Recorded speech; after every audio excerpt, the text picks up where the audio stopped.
બધાને good morning. આપણે છઠ્ઠું ચેપ્ટર વિકલિતના ઉપયોગોનું ચાલુ છે। 6.3 સ્વાધ્યાય જરાક લાંબુ છે, સ્વાધ્યાય બહુ સહેલું છે। આજે આપણે લગભગ આ વિડીયોમાં પતી જવું જોઈએ। દાખલા નંબર આપણે 24માં આપણે આવેલા છીએ। જો ફરી તમને હિન્ટ આપી દઉં છું, સ્વાધ્યાય 6.3 ની અંદર તમામ દાખલાની અંદર સ્પર્શક કાં તો અભિલંબ એવો શબ્દ હશે। 6.3 ના કોઈ પણ દાખલામાં સ્પર્શક કાં તો અભિલંબ એવો શબ્દ હશે। આપણને એટલી ખબર પડવી જોઈએ કે ભાઈ સ્પર્શક કે અભિલંબ શબ્દ તમે રકમમાં વાંચો એટલે આપેલા વક્રનું, આને વક્ર કહેવાય મિત્રો, એ વક્રનું પહેલા વિકલન કરી દેવાનું। વિકલન કરવાથી જે જવાબ આવે છે એને સ્પર્શકનો ઢાળ કહેવાય। જો અભિલંબનો માંગ્યો હોય તો એ જે ઢાળ આવ્યો છે એના ઉલટા કરી નિશાની આપણે બદલી દેવાની। એ ઢાળ આવી ગયો, ઢાળ પછી ધારો કે લોકો તમને સ્પર્શક કે અભિલંબનું સમીકરણ માંગેલું હોય તો બંને માટેનું કોમન સમીકરણ છે y minus y1 equal to m x minus x1। x1 y1 ને બદલે એ લોકોએ આપેલું બિંદુ મૂકી દેવાનું અને m ઢાળને બદલે સ્પર્શકનું સમીકરણ તો સ્પર્શકનો ઢાળ અને અભિલંબનું સમીકરણ અભિલંબનો ઢાળ મૂકી દેવાનો। આખા સ્વાધ્યાયમાં આપણે એક જ પ્રોસેસ કરવાની છે, બાકી નવી કોઈ રીતનો દાખલો નથી। દાખલા નંબર પહેલા આપણે 24 જોઈએ। અતિવલય x² upon a² minus y² upon b² equal to 1। આ સમીકરણ છે ના x0 y0 બિંદુ આગળના સ્પર્શક અને અભિલંબના આપણે સમીકરણ લાવવાના છે। તો પહેલા તમે આ અતિવલયનું આ સમીકરણ આપવામાં આવેલું છે, તો આ અતિવલયનું સમીકરણ હવે આપણે એનું વિકલન કરી દઈએ। તો આનું વિકલન કરીએ તો પેલા અચળ સંખ્યા 1 અપોન a² આપણી એમ ના એમ, x² નું વિકલન થાય 2x, 1 અપોન b² એમ ના એમ, y² નું થાય 2y અને જ્યાં y નું વિકલન થાય dy by dx આપણે કરવું પડે અને 1 નું વિકલન થાય 0। તો 1 અપોન a² આનું 2x માઇનસ 1 અપોન b² આનું 2y dy by dx equal to 0 આપણને મળી ગયા। ત્યાર પછી આગળ આમાંથી આપણે dy by dx લાવવો છે તો આખે આખું જે આ પદ છે એ વેક્ટર પહેલા આ બાજુ મૂકી દો, તો minus 2y upon b² dy by dx બરાબર આ પદ પેલી બાજુ ગયું તો માઇનસ 2x અપોન a² થઈ જાય। આપણે dy by dx લાવવું છે તો આને પેલી બાજુ ઉલટા કરી દો, તો માઇનસ 2x બાય a² આપણી પાસે હતા। આ પેલી બાજુ જાય તો આ b² ઉપર આવ્યા અને માઇનસ 2y નીચે આવ્યા, તો આમાં માઇનસ માઇનસ ઉડી ગયા, 2 પણ ઉડી ગયા, તો આપણને મળશે હવે b²x અપોન a²y એવું આપણને dy by dx મળી ગયું। ચલો વિકલન સુધી બરાબર સમજ પડી ગઈ। આપણને આ dy by dx ની વેલ્યુ મળી ગઈ। આ જે મિત્રો મળે છે એ તમને રકમમાં બિંદુ આપ્યું છે x0 y0, તો તમારે આમાં જે x દેખાતા x0 અને y દેખાતા y0 કરવા પડે। ધારો કે અહીંયા 3 5 આપ્યું હોય તો x ને બદલે 3 ને y ને બદલે 5 આપણે મૂકતા હતા એ મુજબ અહીંયા x0 y0 છે તો dy by dx x0 y0 આગળ જ્યાં x દેખાતા x0 તો b² x0, y દેખાતા y0 તો a² y0 અને આ મિત્રો જે dy by dx બિંદુ મૂકવાથી જે dy by dx મળે છે એને સ્પર્શકનો ઢાળ કહેવાય।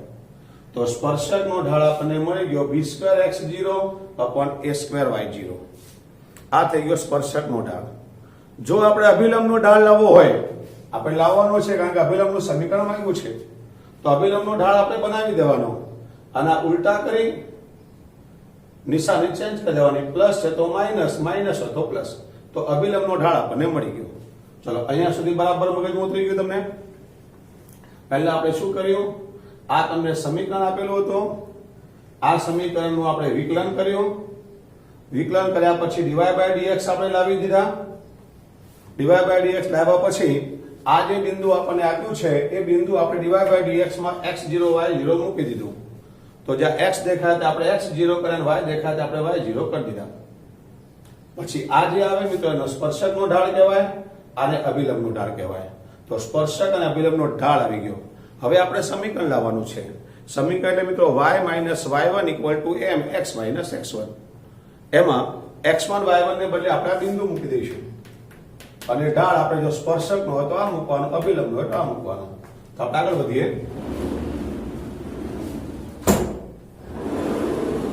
જો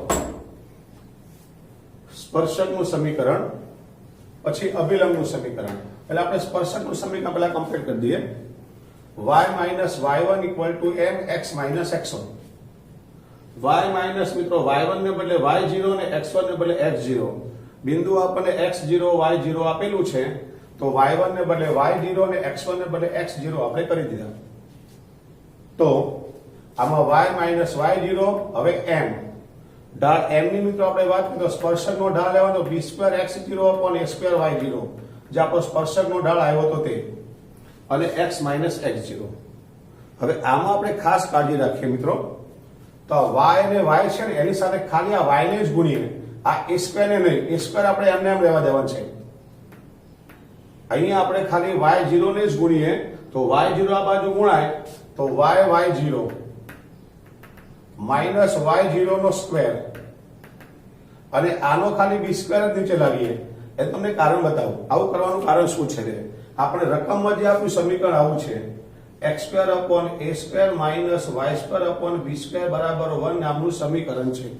તો આપણે x વાળા સાથે માત્ર a લેવો છે અને y વાળા સાથે માત્ર b લેવો છે. તો કદાચ આવું સમીકરણ થાય તો આપણે 1 એના બદલે મૂકી શકીએ. માટે આપણે ખાલી y ને સાથે નીચે b2 લેવાનું છે. ફરીવાર જો y0 નો સ્ક્વેર અને y વાળા સાથે આપણે b ની જરૂર છે તો ખાલી b નો સ્ક્વેર નીચે લાવ્યા.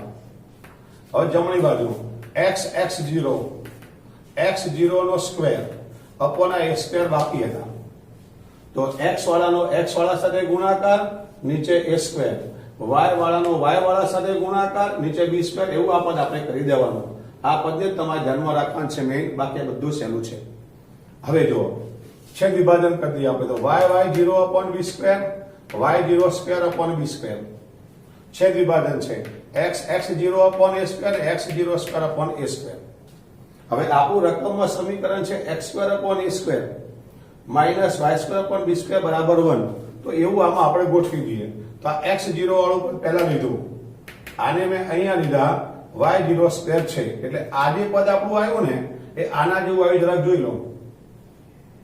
એટલે x0 સ્ક્વેર આ બાજુ y0 સ્ક્વેર હતા આ બેઠા મૂકી આને પેલી બાજુ મોકલી દીધા, આને બેઠા મૂકી આને પેલી બાજુ મોકલી દીધા. તો હવે જેમ x2 upon a square minus y2 upon b square બરાબર 1 થાય તો x અને y ને બદલે રકમમાં બિંદુ આપણને x0 y0 આપ્યું છે તો અહીંયા x0 ને y0 લખો તો એ 1 જ થાય. રકમમાં આપેલું કોઈ પણ બિંદુ આપણે અહીંયા ગોઠવી દઈએ તો એનું સાદુરૂપ તો તમે આપો તો એ 1 જ થાય એવો નિયમ હોય. તો આ x0 square upon a square minus y0 square upon b square બરાબર 1 જ થાય. તો આપણે આના બદલે 1 મૂકી દીધું, બરાબરની જમણી સાઈડ બેઠી અને સમીકરણ વ્યવસ્થિત લાગે તે માટે આપણે ચેન્જ કરી દીધું. આ જમણી સાઈડને પહેલા લખ્યું, બંને આપણે પહેલી વાર લખ્યું. તો આને સ્પર્શકનું સમીકરણ કહેવાય. ફરીવાર સ્પર્શકનું સમીકરણ આપણે સમજી લઈએ. y minus y1 equal to mx minus x1. તો x1 y1 ને બદલે x0 y0 આપણે મૂકી દીધા, ઢાળ આપણે સ્પર્શકનો મૂકી દીધો. હવે આવું સમીકરણ લાવવા માટે મિત્રો લાવવા માટે આપણે શું કર્યું? y0 ને અહીંયા ગુણી નાખ્યા તો y0 square upon b square x0 square upon a square. છેદ વિભાજન આપણે આનું કરી દીધું. છેદ વિભાજન કર્યા પછી x0 square upon a square y0 square upon b square એક બાજુ લીધા, આને આપણે પેલી બાજુ લઈ ગયા. પછી જેમ સમીકરણ આપણે રકમમાં આપ્યું તો x square minus y square equal to x square upon a square minus y square upon b square બરાબર 1 જે આપણે રકમમાં આપેલું હતું. તો અહીંયા પછી ગમે તેમ તો x0 y0 રકમમાં આપેલું બિંદુ આવી જાય તો આના માટે આપણે 1 મૂકી શકીએ. તો આના માટે 1 જમણી સાઈડનું બેઠું. સમીકરણ વ્યવસ્થિત લાગે માટે આને પહેલા લખો, આને 1 પેલી બાદ લખો. આપણો મિત્રો જવાબ આવી ગયો સ્પર્શકનું સમીકરણ. હવે આપણે જોઈએ અભિલંબનું સમીકરણ. અભિલંબના સમીકરણ માટે y minus y1 equal to mx minus x1. એમાં x1 અને y1 ને બદલે x0 અને y0 આપણે મૂકી દેવાના. આમાં જેમ આપણે સ્પર્શકનો ઢાળ મૂક્યો તો આમાં આપણે અભિલંબનો ઢાળ મૂકવાનો. અભિલંબનો ઢાળ મિત્રો સ્પર્શકના ઉલટા કરી નિશાની આપણે ચેન્જ કરી છે આગળ. હવે આના માટે સિમ્પલ બનાવવા માટે આપણે આવું કે સમીકરણમાં બનતું નથી. આમાં સમીકરણ બનતું હતું માટે આપણે બધી પ્રક્રિયા કરી. આમાં નથી બનતું તો સિમ્પલ જ આને નીચે લઈ લો, બાકીનું બેઠું રહેવા દો. તો y માઇનસ y0 अपन સીધો ઉપરનો ઘટક a2y0 minus x minus x0 अपन b2x0. આમાં મિત્રો આપણે આને આ બાજુ લેવા ડાયરેક્ટ લઈ ગયા આપણે. ત્યારબાદ આ માઇનસ વાળો આખે આખો ઘટક આ બાજુ આવે પ્લસ થઈ જાય. તો આ માઇનસ નો આખે આખો ઘટક આપણે પહેલા લખી નાખ્યો x માઇનસ x0 अपन b2x0 આપણે આ બાજુ લાવ્યા પ્લસ આપણી પાસે આ તો હતો જ એના બરાબર 0 મિત્રો. આને અભિલંબનું સમીકરણ કહેવાય. તો અભિલંબનું સમીકરણ એકદમ સિમ્પલ છે. આપણે y1 અને x1 ને બદલે x0 y0 મૂકી દીધા. આનો આપણે ઢાળ મૂકી દીધો અને એ કર્યા પછી મિત્રો આ આખે આખો ઘટક આપણે નીચે મૂકી દેવાનો અને બાકીને એમને એમ રહેવા દેવાનું. પછી આખું આ બાજુ લઈ લેવાનું. આ તો છે એના બરાબર 0. આપણો જવાબ આવી ગયો. તો દાખલા નંબર મિત્રો 24 મો એકદમ ક્લિયર. બરાબર. દાખલા નંબર 25 માં જોઈએ આપણે. દાખલા number 25 y is equal to root of 3x minus 2 ના રેખા 4x minus 2y plus 5 બરાબર 0 ને સમાંતર સ્પર્શકના સમીકરણ મેળવો. મિત્રો આમાં સ્પર્શક શબ્દ છે એટલે મેં તમને હમણાં કહ્યું એમ પહેલા આ વક્રનું સમીકરણ આપણે લખી નાખવાનું y is equal to વર્ગમૂળમાં 3x minus 2. આનું આપણે વિકલન કરવાનું. તો વિકલન કરતા dy by dx.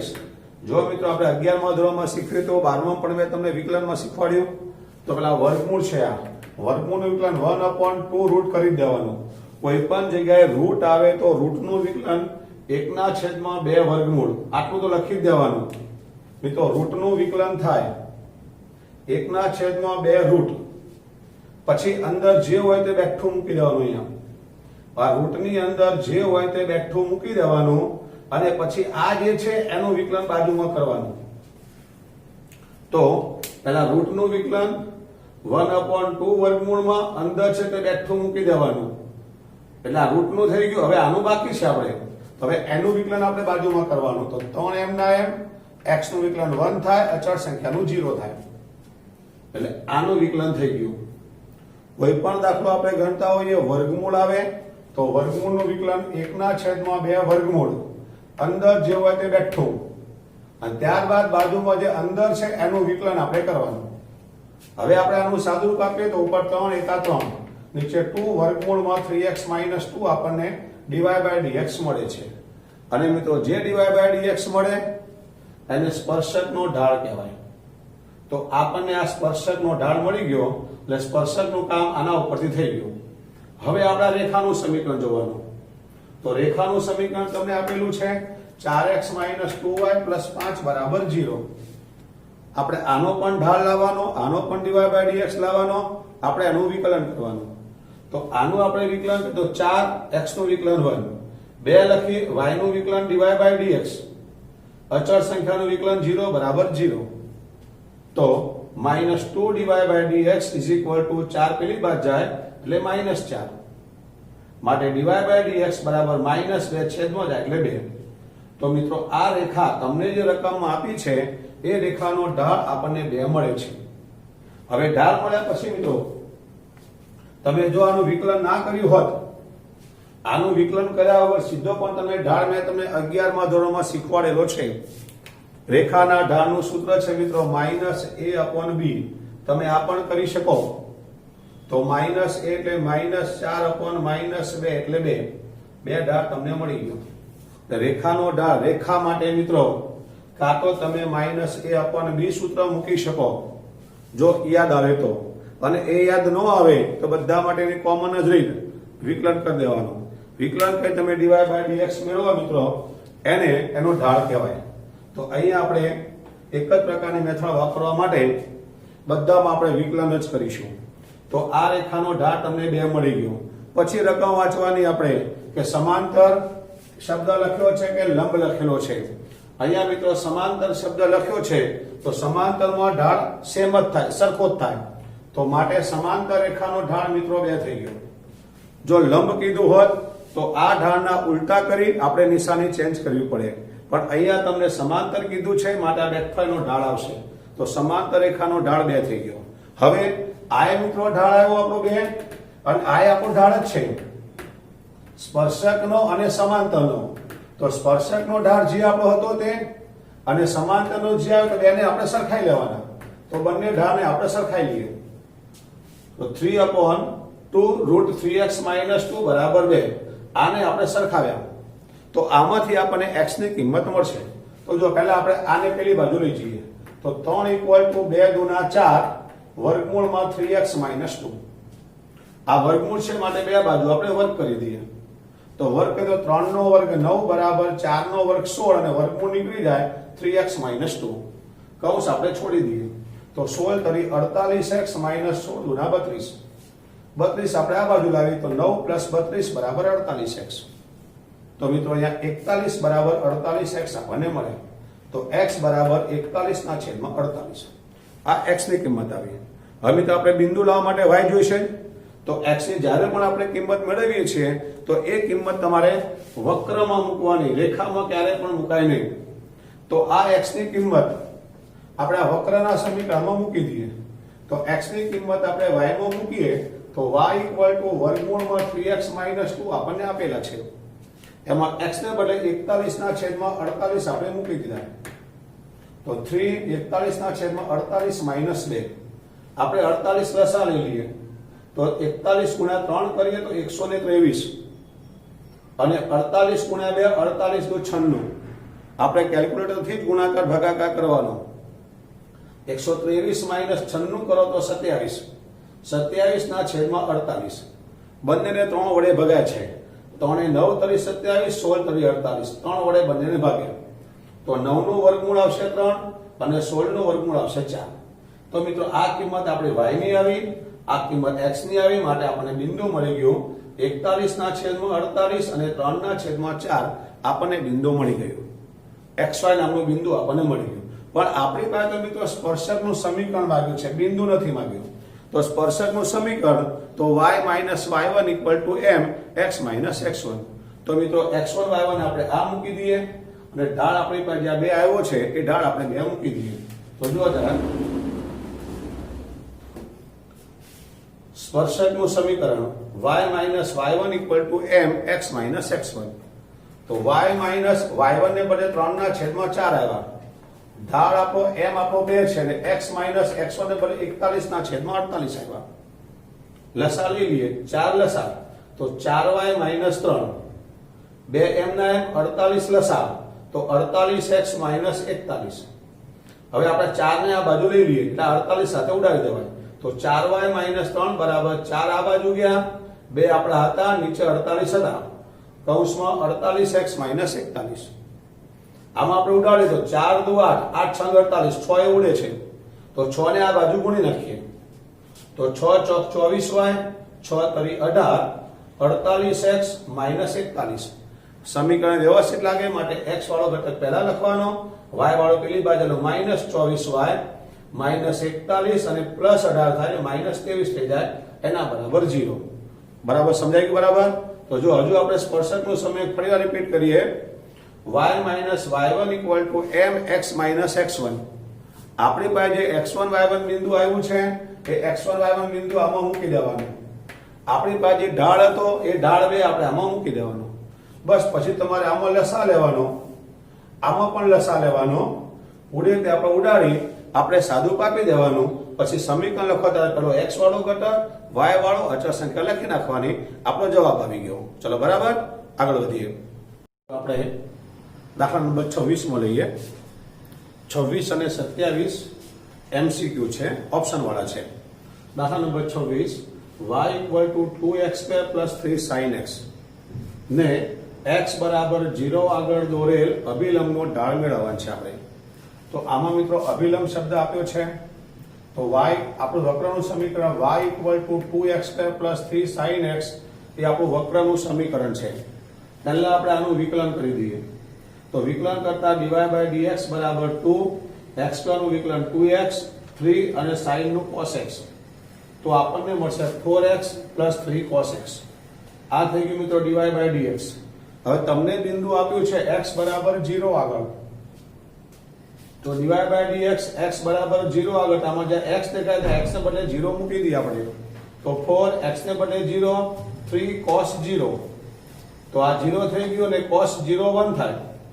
માટે આપણને મળશે dy by dx equal to 3. અને મિત્રો આ જે જવાબ આવે છે અને સ્પર્શકનો ઢાળ કહેવાય. આપણી પાસે અભિલંબનો ઢાળ માંગ્યો છે. તો આ જે ઢાળ આવ્યો છે ને ઉલટા કરી નિશાની બદલી દો. તો આ 3 છે તો -1/3 અભિલંબનો ઢાળ આપણને મળી ગયો. ફરી એકવાર આ તમને વક્ર આપ્યો છે. વક્રનું આપણે વિકલન કરી દેવાનું. વિકલન તો હવે તમને બરાબર આવડી ગયું છે. હવે તમને x બરાબર 0 આગળ કીધા છે. તો x બરાબર 0 આમાં આપણે x ને બદલે 0 મૂકી દેવાના. તો 4 ગુણ્યા 0 0 થાય અને cos 0 ની કિંમત મિત્રો આપણા કોષ્ટકમાં આપણે જોઈએ તો 1 થાય. તો આ જે 3 આવ્યો તે મિત્રો સ્પર્શકનો ઢાળ આવી ગયો. હવે અભિલંબનો બનાવવા માટે મેં તમને નિયમ આપ્યો છે. આનો વ્યસ્ત કરી નિશાની બદલી દેવાની. તો 3 નો વ્યસ્ત 1/3 નિશાની માઈનસ, એટલે આપણો જવાબ આવશે -1/3. ઓપ્શન ડી આપણો જવાબ. 26મો ક્લિયર. 27મો જોઈએ.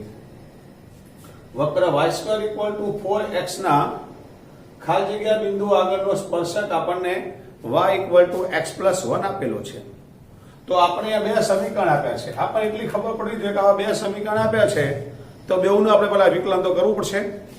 બેઉના ઢાળ dy by dx આવશે. એ બેને આપણે સરખાઈ દેવાના. તો પહેલા આપણી પાસે y² બરાબર 4x આપેલા છે. એનું આપણે વિકલન કરીએ તો y² નું 2y dy by dx 4 અને x નું વિકલન 1 થાય. તો dy by dx બરાબર 4 ના છેદમાં 2y. તો આને આપણે 2 વડે ઉડાડી દઈએ તો 2 દુના 4. આને આપણે જો 2 વડે ઉડાવીએ તો 2 દુ 4 તો 2/y આપણને મિત્રો મળશે. તો આ જે આવ્યું આપણી પાસે dy by dx એ વક્રનું વિકલન થઈ ગયું. હવે આપણે રેખાનું સમીકરણ લેવાનું.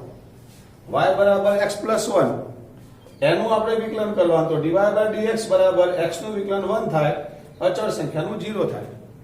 તો આનો dy by dx આપણને 1 મળી ગયો. તો આનો dy by dx 2/y મળ્યો, આનો આપણને 1 મળ્યો. એ બેને આપણે સરખાઈ દેવાનું. તો બંને ઢાળને આપણે સરખાવી દઈએ. તો બેઓના ઢાળ આપણે સરખાવીએ તો આપણને મળશે 2/y = 1. y પેલી બાજુ તો y = 2 મળી ગયા. પણ આપણી પાસે y નથી માંગ્યા. આપણી પાસે બિંદુ માંગ્યું છે. મતલબ આપણે x લાવવાનું છે. તો આ y ની કિંમત આપણા વક્રમાં મૂકી દેવાની. તો વક્ર છે આપણો y² બરાબર 4x. એમાં y ને બદલે આપણે 2 મૂકી દઈએ તો 2 નો સ્ક્વેર બરાબર 4x. 4 બરાબર 4x તો x બરાબર 1. તો આપણે બિંદુ આવી ગયું x અને y. x ને બદલે 1, y ને બદલે 2, માટે બિંદુ આવી ગયું આપણું 1 2, જે આપણા ઓપ્શન A ની અંદર છે. દાખલો ફરી એકવાર. આપણી પાસે બે સમીકરણ આપ્યા છે. આ બંને સમીકરણને આપણે વિકલન કરી દેવાના. તો y² બરાબર 4x. તો 2y dy by dx બરાબર 4x નું વિકલન 1. તો dy by dx ની વેલ્યુ આપણને મળી ગઈ. બીજા વક્રનું સમીકરણ લખવાનું. એનું આપણે વિકલન કરી દેવાનું. dy by dx આપણને એનો પણ મળી ગયો. આ બંને dy by dx મળ્યા, એ બેને આપણે સરખાઈ લેવાના. તો x કાં તો y ની કિંમત મળે. આપણને અહીંયા y ની કિંમત મળી ગઈ. એ y ની કિંમત આપણે વક્રમાં મૂકી દઈએ એટલે x ની કિંમત મળી ગઈ. x અને y જે મળ્યો એ આપણો બિંદુ આવી ગયો. તો બિંદુ 1 2 આપણો ફાઇનલ જવાબ. ચલો રેડી. અહીંયા આપણું સ્વાધ્યાય 6.3 પૂરું થાય છે. હવે આપણે નવો ટોપિક લઈએ. નવા ટોપિકની અંદર ઉદાહરણ નંબર પહેલા 24 લઈએ આપણે.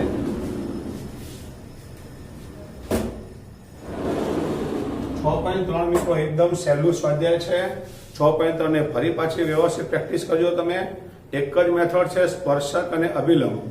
સ્પર્શક અને અભિલંબ જ્યાં બી આવે તેનું વિકલન કરવાનું છે અને પછી સ્પર્શકનું સમીકરણ જે છે y - y1 = m x - x1 ના એક જ પ્રકારની મેથડ ઉપર મેં તમને આખું સ્વાધ્યાય શીખવાડ્યું છે. હવે આપણે મિત્રો નવો ટોપિક છે, એનું નામ છે આસન્ન મૂલ્ય. ઉદાહરણ નંબર 24 માં છે વર્ગમૂળમાં 36.6 નું આસન્ન મૂલ્ય શોધો. મિત્રો આસન્ન મૂલ્ય એટલે નિયરેસ્ટ વેલ્યુ, નજીકની વેલ્યુ. તમે કેલ્ક્યુલેટરની મદદથી વર્ગમૂળમાં 36.6 કેલ્ક્યુલેટરની મદદથી તમે કરો, એનો જે જવાબ આવે એની એક્ઝેક્ટ નજીકનો, એક્ઝેક્ટ બી આવે અને એની આસપાસનો જવાબ તમને આ વિકલનના સૂત્ર ઉપરથી પણ તમને મળશે. જેવો કેલ્ક્યુલેટરમાં તમને જવાબ મળે છે એવો જવાબ એક્ઝેક્ટ કોઈ પણ દાખલા માટે વર્ગમૂળ આવે, ઘનમૂળ આવે, પંચમૂળ આવે, તમને કેલ્ક્યુલેટરની મદદથી કરો અથવા લોગ ટેબલની મદદથી કરો અથવા તમે વિકલનના આ સૂત્રો ઉપરથી કરો. મિત્રો જવાબ બધાનો લગભગ સેમ જેવો આવે, મોટા માઇનોર પોઈન્ટમાં આમ તેમ હોય, બાકી જનરલી બધા જવાબ સેમ આવે. તો હવે વિકલનની મદદથી આપણે આસનનું મૂલ્ય શોધવું હોય તો શું કરવું એની આપણે ચર્ચા કરવાની છે. પહેલી વાત, ચોપડીમાં થોડીક અઘરી મેથડ છે, વસ્તુ બધી આના જ છે પણ થોડું ગૂંચવાડા ભર્યું છે. હું તમને એકદમ સિમ્પલ મેથડમાં એક જ ટેકનિક પર કામ આપીશ, બધા દાખલા તમને એ ટેકનિક ઉપર ચાલે જવા, તમારે કોઈ પણ દાખલાનો જવાબ તમને મળી જશે. પહેલા આપણે આની વાત કરીએ. વર્ગમૂળમાં 36.6 નું આસનનું મૂલ્ય શોધો. તો પહેલા આપણે f of x લેવાનું. f of x એટલે આ અંદરની કોઈ બી સંખ્યા માટે આપણે x સમજી લેવાનું. x ની વર્ગમૂળ, વર્ગમૂળ છે તો મિત્રો x નું વર્ગમૂળ. ધારો કે તમને એવું આપેલું હોય, આને બદલે રકમ એવી આપી છે કે 55 ની 1/4 ઘાત. આ રકમ આને બદલે રકમ આ છે તો આપણે f of x બરાબર શું બનાવવાનું? તો f of x આને x સમજી લેવાનું, x ની 1/4. જે બી ઘાત તમને આપી છે એ ઘાત તમારે x ની લઈ લેવાની. એ પહેલા તમને f of x બનાવતા આવડવું જોઈએ. કોઈ બી રકમ તમે જુઓ તો કોઈ બી રકમમાં સંખ્યાને બદલે આપણે x સમજી લેવાનું અને જે ઘાત આપતી હોય તેની f of x આપણે કહેવાય.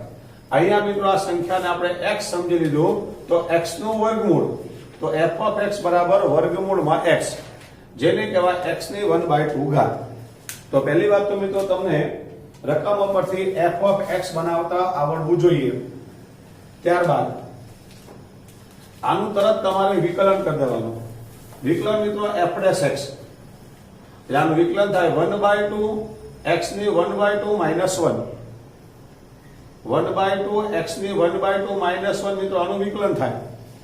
તો 1/2 x ની -1/2 આપણને જવાબ મળી ગયો. તો તમારે દરેક દાખલા પહેલા f of x લેવાના, પછી f dash x લેવાના. વિકલન આપણે એનું કરી દેવાનું. હવે ત્યારબાદ તમારે x લેવાના. હવે x કોને કહેવાય તે આ જે સંખ્યા છે એનું ઉપર વર્ગમૂળ હોય કે ઘનમૂળ હોય કે ચતુર્થમૂળ હોય, જે બી હોય તે આ સંખ્યાની બાજુમાં એવી કઈ સંખ્યા છે, મોટી નાની કોઈ પણ, આની બાજુની કોઈ પણ સંખ્યા એવી કઈ છે જેનું વર્ગમૂળ નીકળે. અહીંયા વર્ગમૂળ છે તો વર્ગમૂળ નીકળે, ઘનમૂળ હોય તો ઘનમૂળ નીકળે. તો મિત્રો 36.6 ની બાજુમાં 36 આવશે. 36 નો વર્ગમૂળ 6 આવે તો x બરાબર 36. આ જે સંખ્યાનો વર્ગમૂળ કે ઘનમૂળ આની નજીકની કોઈ સંખ્યાનું નીકળતું હોય એને આપણે x નામ આપવાનું છે. તો x બરાબર 36 આપણને મળી ગયા. પછી ડેલ્ટા x લાવવાનું આપણે. ડેલ્ટા x એટલે આ જે કિંમત છે આપણે પહેલા લખવાની, એમાંથી તમે જે કિંમત આ x ની લીધી તેને બાદ કરવાની. રકમમાં આપેલી કિંમત તમારે પહેલા લખવાની, માઇનસ તમે જે આ કિંમત લીધી એને એ બાજુમાં લખવાની. માઇનસ કરો, હંમેશા માઇનસ કરવાની.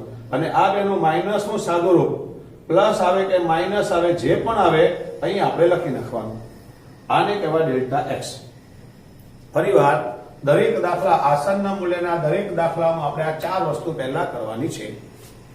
પહેલી વસ્તુ f of x બરાબર વર્ગમૂળમાં x. અહીંયા વર્ગમૂળ છે તો વર્ગમૂળ x એટલે x ની 1/2 ઘાત. તરત જ તમારે એનું વિકલન કરી દેવાનું. 1/2 x ની 1/2 -1, જેને કહેવાય 1/2 x ની -1/2. ત્યારબાદ તમારે x લેવાના. x એટલે આ જે સંખ્યા છે નજીકમાં એવી કઈ સંખ્યા છે જેનું ઉપર વર્ગમૂળ હોય તો વર્ગમૂળ નીકળે, ઘનમૂળ હોય તો ઘનમૂળ નીકળે. એના કરતા મોટી સંખ્યા બી ચાલે, એના કરતા નાની બી ચાલે, પણ એક્ઝેક્ટ નજીકની હોવી જોઈએ. એક્ઝેક્ટ નજીકની મોટી નાની જે હોય તે આપણે x બરાબર લખી નાખવાની. અને ડેલ્ટા x બરાબર આ સંખ્યામાંથી આપણે આ 36 ને માઇનસ કરીએ, જે આવે તેને ડેલ્ટા x કહેવાય. આટલું આવ્યા પછી મિત્રો આસનના મૂલ્ય માટેનું આ સૂત્ર છે. આસન મૂલ્યનું સૂત્ર આ x પ્લસ ડેલ્ટા x, એટલે આ બેનો સરવાળો 36 અને 0.6 એટલે 36.6. x પ્લસ ડેલ્ટા x એટલે ડાયરેક્ટ 36.6 થઈ જાય, કારણ કે x તમે લીધા હોય ડેલ્ટા એક્સ લાવ્યો અને સરવાળો કરો તો 100% મિત્રો આપણી રકમ થઈ જાય. તો ડાબી સાઈડમાં લખવાનું આપણે f of x plus delta x. તો f of x plus delta x લખી બાજુમાં ગુણાકારમાં f dash x. મિત્રો આસન્ન મૂલ્યનું સૂત્ર છે, બધા જ દાખલામાં આપણે આ સૂત્ર વાપરવાના છીએ. f of x plus delta x લખી બાજુમાં f dash x. હવે આ ત્રણે ત્રણની કિંમત આપણી પાસે અહીંયા છે એ મૂકી દેવાની. પેલા f of x એટલે x ની 1/2 પ્લસ ડેલ્ટા x, તો ડેલ્ટા x એટલે 0.6 અને f dash x એટલે આપણી પાસે 1/2 x ની -1/2. એમાં આપણે ત્રણની f of x, delta x, f dash x ત્રણે ત્રણની કિંમત આપણે લાવેલા છીએ. ત્રણેય કિંમત આપણે મૂકી દેવાની.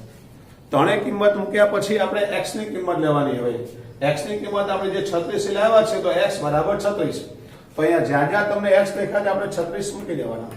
તો x ને બદલે 36 ની 1/2, 0.6 આપણા m ના m, આ 1/2 અને 36 ની -1/2. હવે આ બે ઘાત છે તો અહીંયા વર્ગ બનાવવાનો. અહીંયા એક તૃતીયાંશ હોય તો ઘન બનાવવાનો. અહીંયા જે ઘાત હોય એ આપણે ઘાત બનાવી દેવાની. તો 6 અહીંયા 36 તો 6 નો વર્ગ, એની સાથે 1/2 તો બે ઉડી જાય. એવી રીતે અહીંયા પણ બાકીનું આ બેઠું પણ માઈનસ ઘાત છે તો 1 ના છેદમાં કરી દેવાની. અહીંયા મિત્રો જો માઈનસ ઘાત આવી હોય તો 1 ના છેદમાં 36 એટલે 6 નો વર્ગ, એની આ 1/2 ઘાત 1 ના છેદમાં એ પ્લસ થઈ જાય. આમાં બે ઉડી ગયા, આમાં બે ઉડી ગયા. તો 6 ની 1 ઘાત એટલે 6 પ્લસ 0.6, નીચે આ 6 વધે આપણી પાસે એટલે 0.6 ભાગ્યા 2 એટલે 0.3 અને આપણા 6 વધ્યા. હવે કેલ્ક્યુલેટરની મદદથી પહેલા આનો ભાગાકાર કરવાનો, ત્યાં સુધી આ 6 ને કાંઈ નહીં કરવાનું. તો કેલ્ક્યુલેટરની મદદથી 0.3 ભાગ્યા 6 કરો તો 0.05 આપણને મળશે. તો 6 પ્લસ 0.05 જે આવ્યો મિત્રો એ આપણો જવાબ આવ્યો. દાખલો ફરી એકવાર આપણે રિપીટ કરીએ. તો જ્યારે બી તમારે આસન્ન મૂલ્ય, હમણાં આપણે ઘણા બધા દાખલા આસન્ન મૂલ્યના કરીએ છીએ, ઘણા બધા 10-15 દાખલા આપ્યા છે સ્વાધ્યાયમાં, તમે બરાબર પ્રેક્ટિસ તમને થઈ જશે.